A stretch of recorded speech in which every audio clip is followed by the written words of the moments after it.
REED-BBS, BBS, Blackbird Sugar, Bachelor's in Boxing Studies, Televisión, Fred Sanford of the Fistic Arts. I will be one of the best trainers in the world, so saith Floyd Money Mayweather. Due to the recent passing of my Uncle Roger, I felt inspired to help those around me the same way they have been there for me throughout my boxing career. Floyd, he said more, but that's the gist of a recent social media post of his.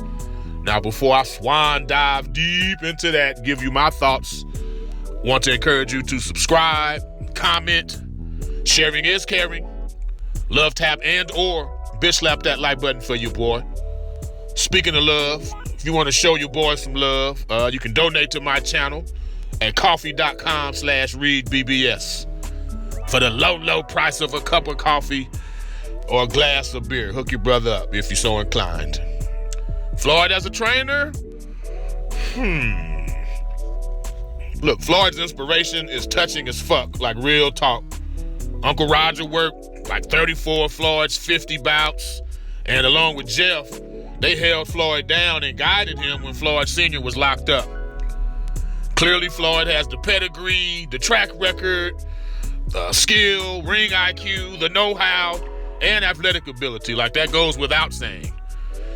There probably isn't a trainer in history that's done what Floyd's done in the ring, all things considered. Titles at 5 weights, the money he's made, etc., retiring undefeated. You get what I'm saying. But that's just it. Boxing is in Floyd's DNA, his genetics. He was learning boxing maneuvers and fundamentals since he was a fucking toddler. And that's some muscle memory for your ass. You know what I'm saying?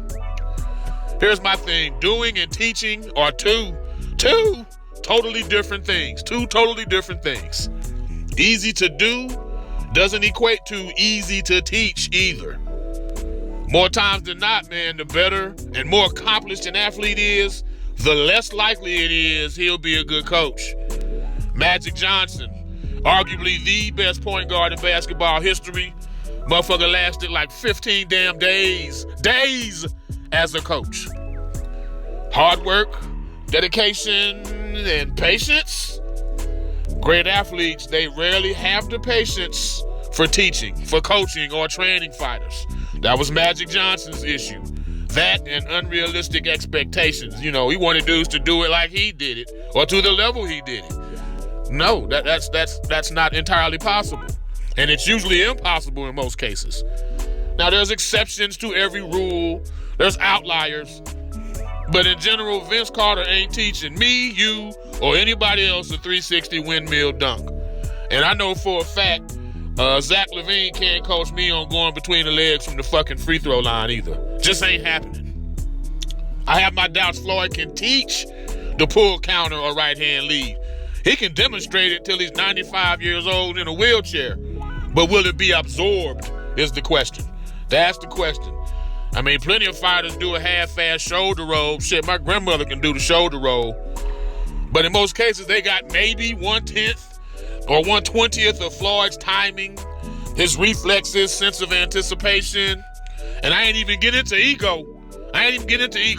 On most days, being a trainer is a completely thankless, glamourless job. Is Floyd ready to take a step back? To step out of the limelight? Just a bit? Because the damn show don't seem like it. And Floyd, the promoter, isn't capable of that at all. At all. And what about when, not if, but when a fighter of Floyd's inevitably loses? Will Floyd blame the fighter solely, or will he consider what he could have done differently as a trainer? That's a very good question. What would he do? No shade from me at all. I wish Floyd nothing but the best in this endeavor. But I don't know, bruh. I don't know. REED-BBS, BBS, Blackbird Sugar, Bachelor's in Boxing Studies, Televisión, Fred Sanford of the Fistic Arts. When all is said and done, there's nothing left to say or do.